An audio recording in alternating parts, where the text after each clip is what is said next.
मित्रांनो ही एवढी लाईन लागली तिकडे चिंचपोकळीचा चिंतामणी आणि ही एवढी गर्दी आहे.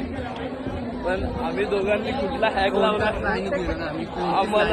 आम्हाला तर काय आहे. आम्ही इथे आलेले 15-20 मिनिटं झाल्यात. आम्ही दर्शन घेऊन आमचं मोकळं आहे. आम्ही गणपतीच्या पाठी जाऊन डायरेक्ट डोकं टेकवलं पायाजवळ. काय आम्हाला लालबागच्या राजाला एकदा भेटलं ना. मला वाटतं आजच गेलो पाहिजे. आज नशीब आहे फॉर्म मध्ये. लाईन बघा केवढी आहे. भावांनो अचानक कुठली सेटिंग लागले काय समजत नाहीये. बघा चिंचपोकळीचा चिंतामणी आला.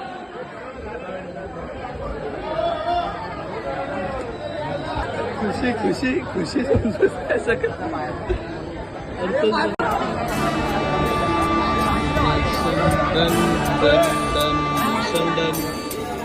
पॉज करून